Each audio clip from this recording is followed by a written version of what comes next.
Have you ever thought about making your own quilt or your own quilted thing? Well, today I'm going to teach you everything you need to know to actually get started with quilting.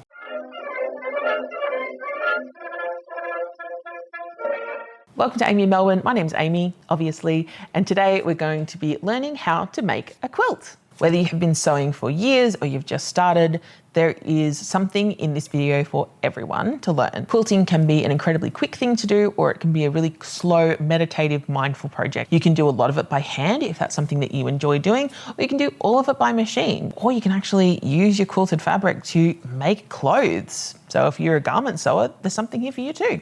I would love to know, have you ever made something with quilted fabric or upcycled a quilt to make something that is not a traditional blanket? Let me know what amazing ideas you have for quilted fabric down below. I have been quilting for about 14 years now, I think, and I really do love quilting. I make probably 1 or 2 a year, so I'm not an avid quilter. I don't make heaps, and I do all kinds of quilting. Today, we're just gonna focus on standard quilting. If you would like to learn more about paper piecing or foundation piecing, let me know in the comments.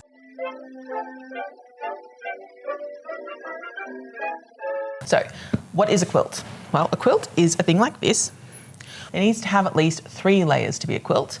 So it needs to have the topper, the wadding, and the backing fabric. Most people, when they think of quilting, they actually think the quilting is the topper, this thing that is pieced together. It's actually not. This is patchwork. The quilting is the sewing that you do to get all of those layers sandwiched together. Other terms that you'll come across with quilting are the words sashing. Sashing are the big lengths that usually are created as borders around either just individual motifs or over the entire design. Those little motifs are called blocks. They can be blown up really big, like I have in the quilt that I'm showing you today, or they can be little ones and then they can add more and more together, kind of like granny squares. There's also the binding. The binding is what goes around the very edge and it stops all of those different layers from being seen. It keeps everything all encased. You don't have any seam allowance or raw edges on the outside.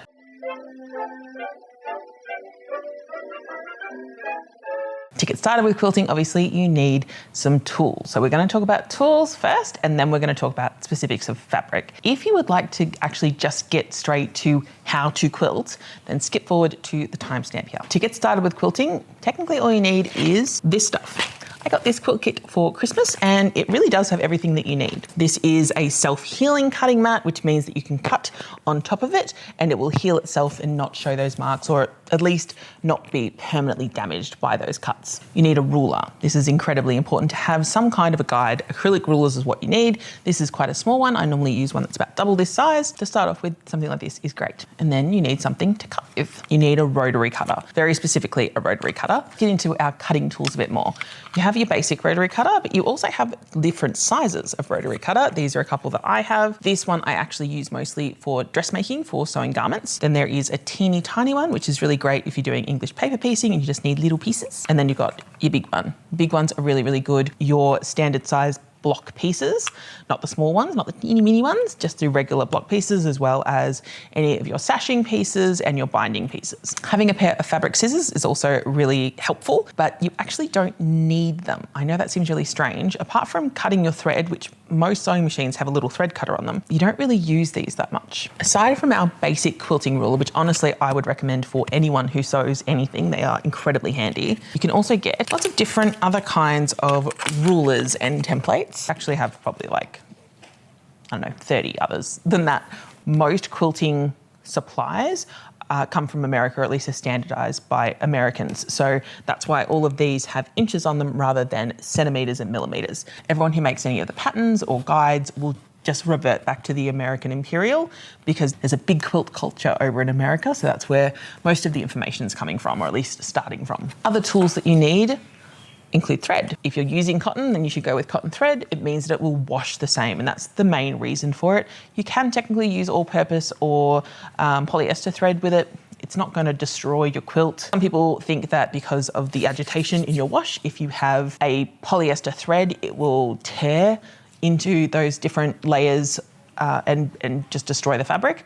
I've never found that to be the case, but that's what some people think. I personally just like it because it makes it easier for caring for that quilt if you have everything just in cotton. This is my little travel sewing kit that I actually just use all the time, and it's very handy. This is an example of a quilted English paper piecing project. I actually have a video for how to make this. So if you want to learn how to make that, I have it linked. Other things that you might need include snips to cut thread. If you're planning on hand quilting, then hand quilting thread can be very useful. You don't have to use this. You can use regular cotton thread. It just means that you have to wax it. Speaking of which, you can use plain beeswax or a pre-made product like this. I love this one, it's from Amy Calissa. Having some kind of measuring tape is also incredibly useful. And as always, I'm gonna tell you to get a thimble. You must have a thimble, always with sewing. It's very, very handy to have a thimble. I choose to hand bind my quilts. So for me, this is an absolute necessity. But if you are going to machine stitch all of your binding, maybe not, but it's still handy. You can use pins to keep all of your pieces together. I prefer to use pins for my actual patchwork piecing. So I use these long pins with the funky ends, but of course any kind is just fine as long as they're thin enough that they don't leave a mark. These are clips that you can use to hold your different layers together or just the piecing parts themselves. They are very, very handy for many things and they leave no mark because they don't go through the fabric.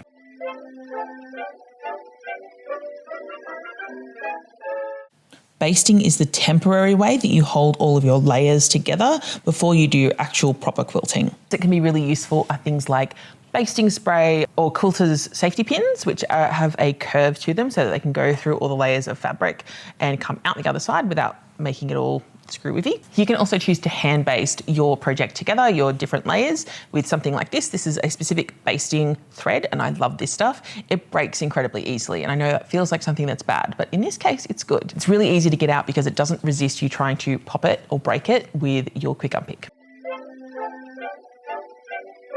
So, fabric. Generally speaking, people use quilting fabric, which is often known as broadcloth or homespun. This can be with patterns or it can be plain fabric. This is also usually 100% cotton, though sometimes it can be a mix. Technically speaking, so long as you have that minimum 3 layers that are stitched together, then it's a quilt. Doesn't matter what the fabric kind is. Standard quilting fabric isn't very wide. It's usually 112 centimeters wide, but you can also get specific backing fabric, which is incredibly wide, sometimes even over 2 meters wide. Depending on the kind of project, you may want to pre-wash, which means pre-shrink your fabric. This is especially important if you're using something like flannelette. I haven't pre-washed the fabric that I'm using today, and I usually don't. If you're not going to pre-wash, then pre-wash nothing at all. If you are going to pre-wash, then pre-wash everything so that everything washes and stretches and shrinks in the same way. You can get it by the fabric fat quarter. You can get it by a jelly roll, which is like strips. You can get it in these fat 16ths, which are actually one of my favorites, so that I've got like lots of different colors. You can get charm packs like this, which contain squares that are all pre-cut for you with fabric that all works together into a single pre-planned, pre-designed way. You can of course use these for other kinds of patterns and shapes and all sorts of things, but they're very convenient and it's nice to know that what you've picked will definitely go together. You can also get your fabric by the meter. You need to think about how you're going to combine your prints with your plains. Some people choose to just use plain, and that is completely fine. You can make a quilt without any patterns at all. You can even make a quilt out of one single color. It's fine. It's up to you and your personal preference and what you think is beautiful. You can also start off by getting some kind of a kit. I sell kits like these for English paper piecing, and they come with everything in it, glue, templates, and they're really great if you're starting out so that you get your instructions and all of your bits and bobs materials all in one. However, you still need to purchase your initial cutting mat, cutter, and ruler.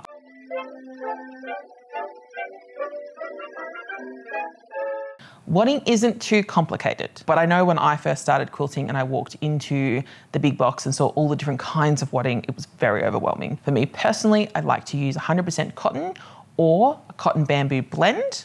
I like mine to be fairly thin. I don't like a high loft, so mine is only that thick. You can double it up if you'd like it to be a bit spongier. I do also like the kind of quilting that has the little pockets and you fill them and they're all different puffy bits. Puffy quilts are very cool. It has a different kind of fibre that you need to put into it, or scraps if you want to. I don't like using a polyester. Polyester makes everything a bit sweaty and a bit hot and a bit yuck, and then it's also a fire hazard, so consider that.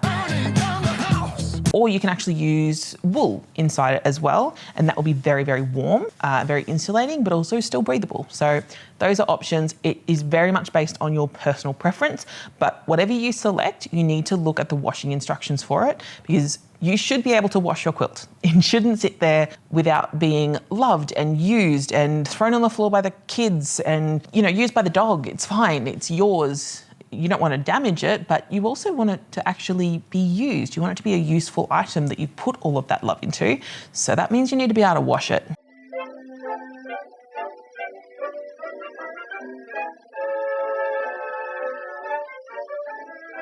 The first thing that you need to do is cut out all of your fabric. You need to make sure that as you're cutting, that you keep your ruler in your non-dominant hand and your rotary cutter in your dominant hand. When you're first cutting into your fabric, you need to use the fold line so that you can straighten your fabric. Whatever you get from a store probably won't be 100% straight, so you need to recut it so that it is 100% straight. You can line this up with your quilting ruler along one of its lines, and then you're able to cut from there up so that you create a new straight line to work from. Don't try and use the selvage. It is also not straight. Fabric warps and it moves, and it will not maintain its shape just simply by existing. Throughout the process of making it, it's been washed, it's been stretched, it's been pulled, all sorts of things.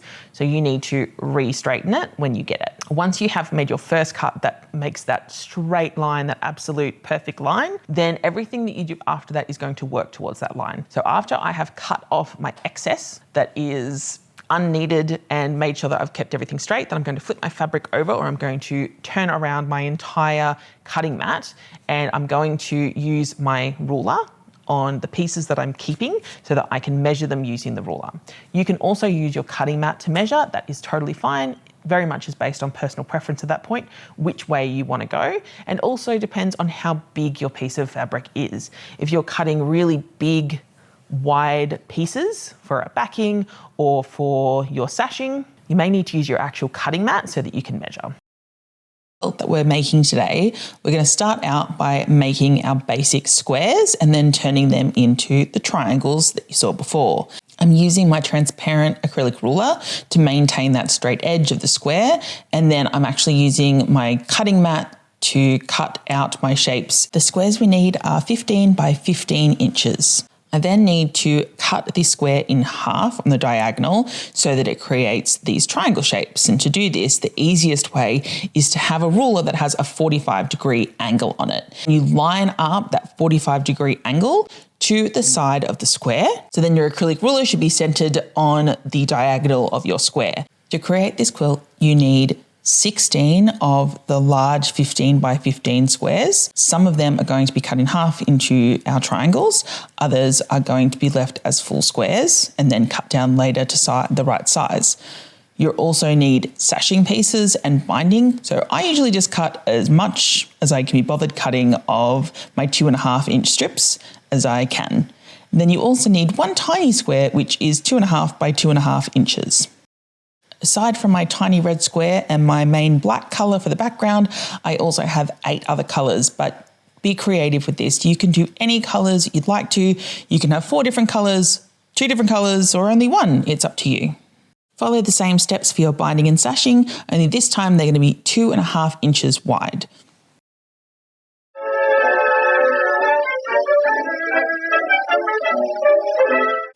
Aside from the basic star shape that I'm showing you how to make today, there are literally hundreds of combinations of these triangles that you can do to make your own quilt pattern. You can try it flipping them around, making them into pinwheels or flying geese, or honestly a million other things.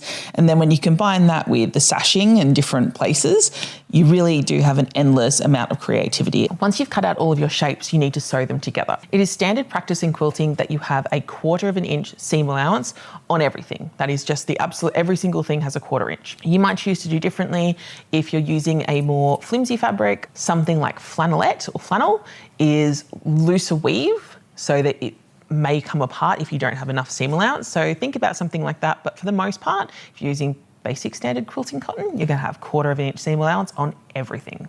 For me, quilting is all about trying to get everything back to being square. So for our triangles, what I'm going to do is start by putting them right sides together with that long diagonal edge meeting up, and then I'm going to sew along there. This will create my squares back together again as they originally were, but with the lovely half and half triangles so that we create our beautiful design. Take your fabric over to your sewing machine, use a regular stitch length and sew 1/4 inch away from your edge. Remembering to stay calm and breathe, you can do this. Courage, men. Courage. Don't be nervous. Focus on keeping your fabric aligned with the notches on your sewing machine rather than watching the needle so that you get a much straighter stitch. When you sew them together, you should press as you go, as much as you can. You're going to either iron out flat, which I often do and is totally fine, or you're going to iron your seam allowance towards the darker fabric, whichever one is the darker fabric. So if you're using 2 light fabrics that have very different designs on them and you could see through either, then I'd go out flat. If you have quite thick fabric and you want to reduce bulk, again, go flat. But if you have something like the one I'm using now, which has black and color, just iron everything towards the black. Every time you finish stitching a block together, like I've done here, you need to re-square it. For this particular pattern, I'm actually going to take a full inch off, so 1/2 inch from each side as I go around. This is just to make sure that everything is lined up as it should be. I'm going to use the 45-degree line on my ruler to make sure that I have everything lined up and squared off to that diagonal line. That's the most important part of the picture that we're trying to create of the topper, so I want to make sure that that is completely even. As you sew, things can warp and change and you maybe weren't as accurate as what you wanted to be when you stitched. So squaring your block is really important so that all of your points and corners match up exactly as they should be. Now that my pieced pieces are down to 14 inches, it also means that my plain blank pieces, squares, need to be 14 by 14 as well. Once our triangles are sewn into squares and we're finished squaring our squares, it's time to turn it into our block. For this quilt pattern, you will need to create 4 sets of these 4 square blocks. Each block needs to have one of our plain background fabrics, 2 sets of our statement and background fabric joined together, and 1 square which only has our statement fabrics joined together. Join these together to create rows and then stitch the rows together to make a new set square.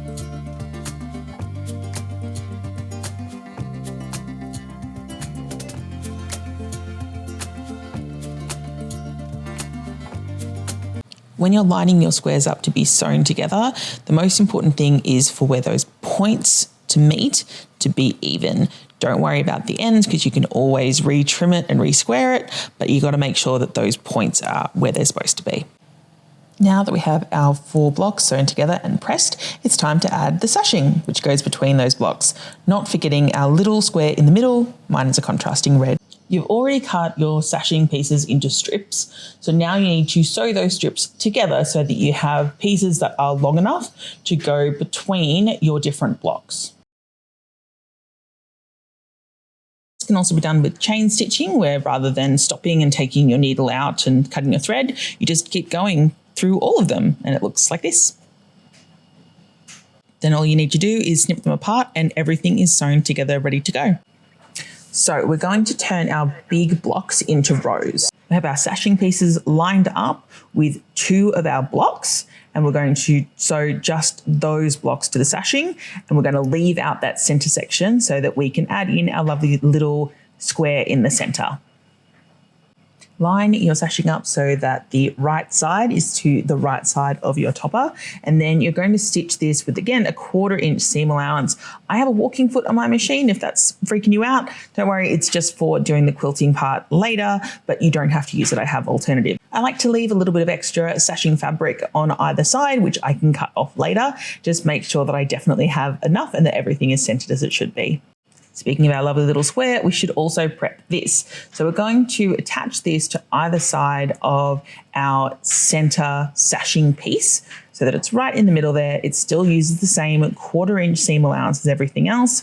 Make sure that you line it up really well. I honestly didn't do the best job of this for this quilt, but you know, really from a distance you can't tell. Quilts aren't meant to look perfect. They're meant to be handmade and homemade and make you feel good when you make them. Doesn't really have to look like a professional, otherwise what's the point in doing it yourself? Now these pieces are done.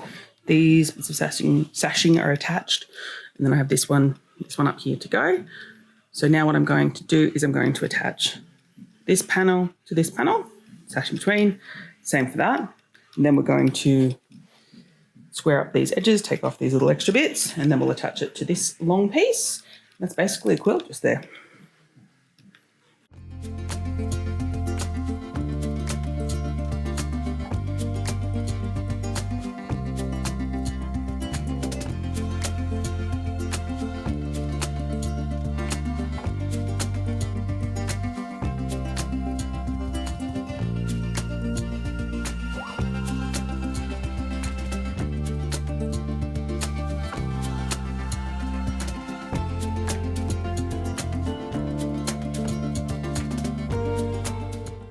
Now we just need to add our final piece of sashing.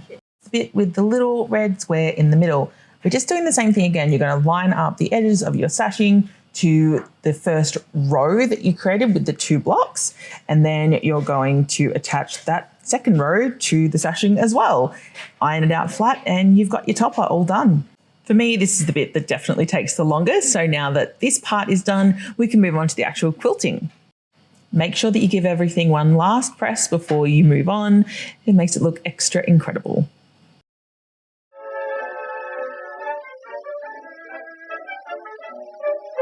Once your entire top is done, then we need to think about adding them all together. You want to cut out your wadding and your backing larger than your topper, just to make sure that everything sits together neatly.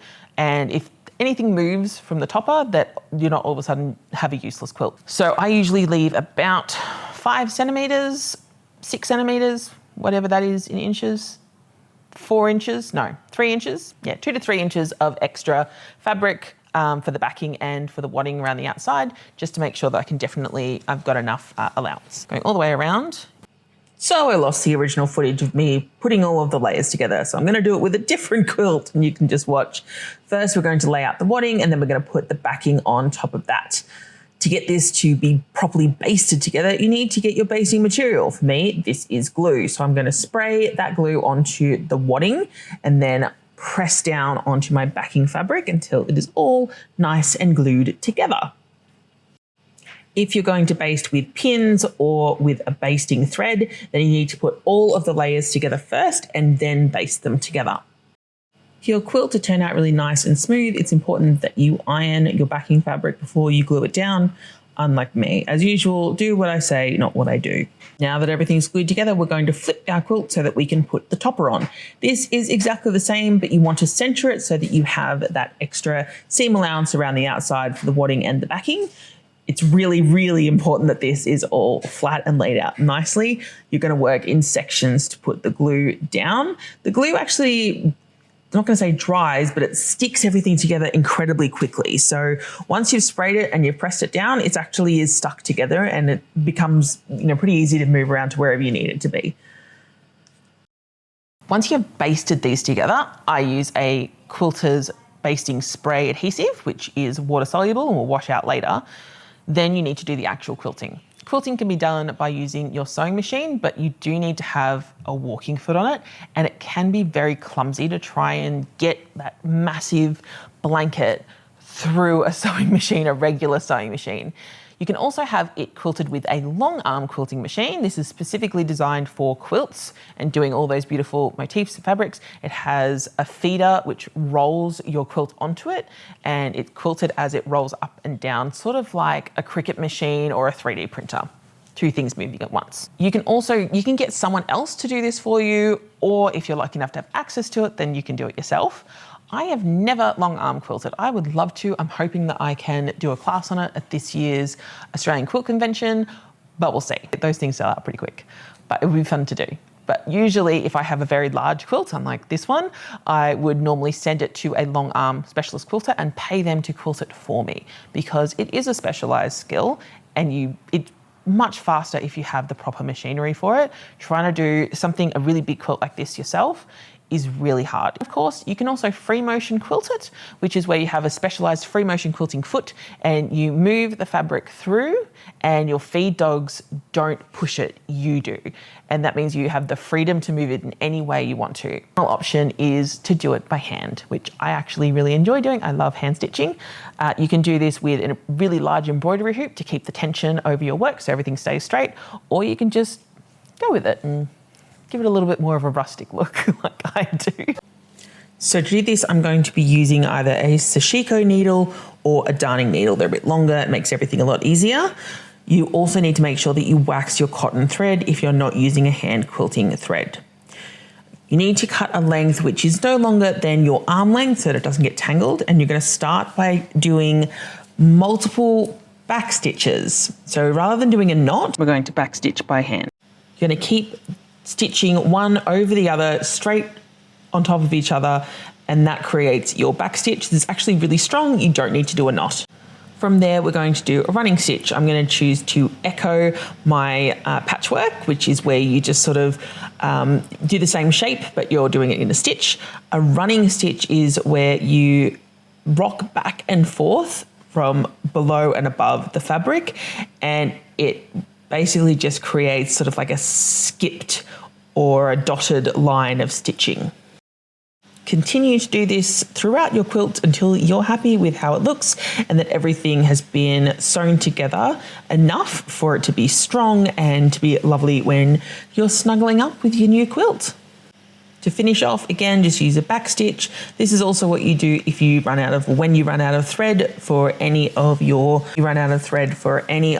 hand stitching quilting, then you just need to thread your needle back in through the fabric and out again a little ways down so that you can clip off that extra thread and no one will see it.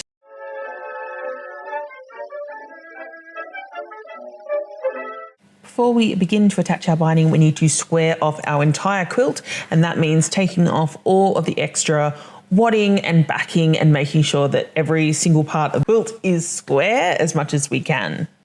Your binding is made up of the 2.5 inch strips of fabric that we cut earlier, all sewn together, but the sewing together is done on the bias so that there is no extra bulk. To do this, you simply lay one piece over the other in a cross, and then you sew diagonally across that cross, and then you cut off the extra seam allowance.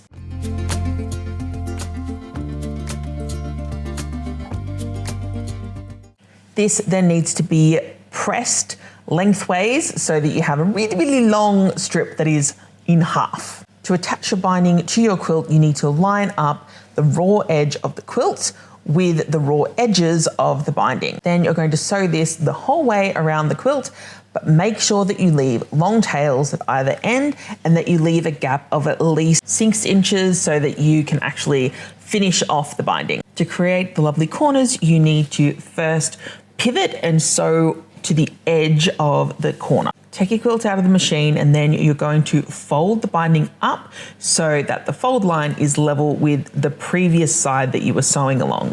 Place the corner of the quilt back underneath the machine. Begin sewing from the corner into that 1/4 inch, and then pivot again and continue to sew all the way down that side of the quilt. Finish off your binding in a way that appears to be invisible.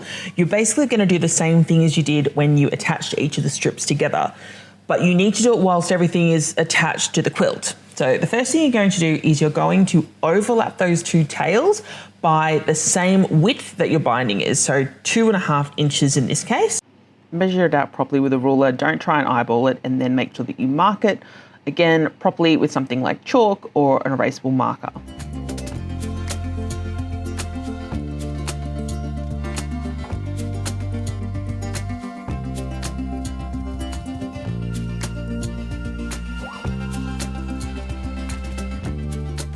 Once they are clipped, then you can lay one on top of the other, and then you can sew diagonally across that cross the same as you did when they were just in their strips. If you have measured correctly and if you have sewn straight, then this should be the perfect amount to finish off your entire binding without there being an obvious seam in there.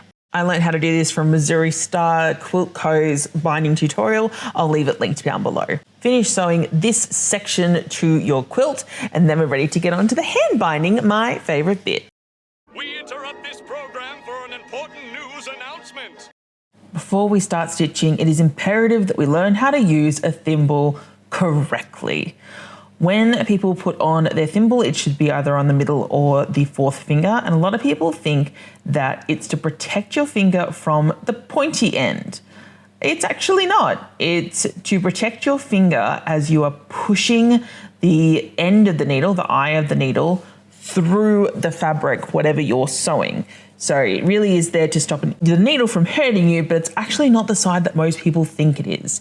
It's very much there to be a tool so that you don't wear out your finger too quickly while pushing it through the fabric. And now the weather. Thank you, Phil. Now we need to roll our binding from the right side of our quilt, or the front topper side, all the way around the wadding to the back side of the quilt. This should cover all of the stitch lines and seam allowances from when we attach the binding in the first place to the top.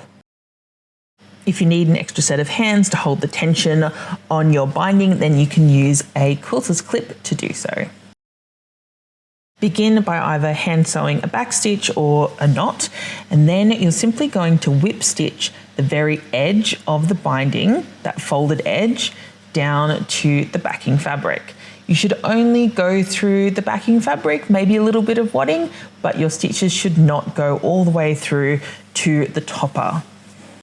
You're trying to keep your stitches little and neat so that they can't really be seen and it becomes quite invisible. So you're punching through the fabric from the backing, going up through the binding, pushing it through with your thimble, and then coming back down and whipping around and doing that again. When you get to the corners, we're going to miter them. So you're going to press your binding down flat on the side that you're currently working from, and then you're going to fold the next side up and over the top so that the miter meets evenly at the corner. Clip this in place so that it doesn't move. Then you're going to whip from one side of the binding across to the other, and then you're going to come back and do a couple of whips over that mitered section. Then you can just continue whip stitching all the way around your entire quilt until the binding is complete.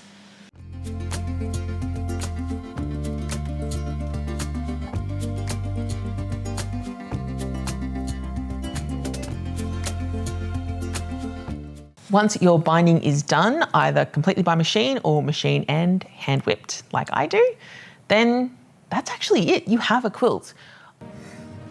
It's done. I find though that quilts look better once they've been given a wash and dried, and then they puff up a little bit and you can really see that beautiful quilting work that either you or someone else has done to your quilts. Once you have finished making those layers together, that quilt piece is basically a new piece of fabric, and you can use it in lots of different ways. Apart from just having it as a finished blanket, you can use it for table runners, teapot holders, oven gloves, vests, jackets, shorts, you know, the list is just absolutely endless. A lot of winter wear is very polyester based. This is beautifully breathable. It keeps you really nice and feeling snugly. It also allows your body to still regulate its own heat. So that is how to make a quilt. I hope that you enjoyed this video. If you did, make sure you give it a thumbs up and a like and subscribe and all that stuff that you already know how to do. If you want to, you can also follow me on Instagram. I sew and make things every single day, and I keep everyone updated on everything I'm making over there. You can also sign up for my mailing list on my website so that you can see new products that I'm releasing. This video may have been made because I have a quilted item garment in the works, which will be released very soon in the new year. I'm also looking with pattern testers for a couple of new patterns, so head to my website and sign up on the pattern testing form that I have there. If you have any questions about quilting or anything else crafty, sewing, making related, pop them in the comments down below. Anyway, see you later.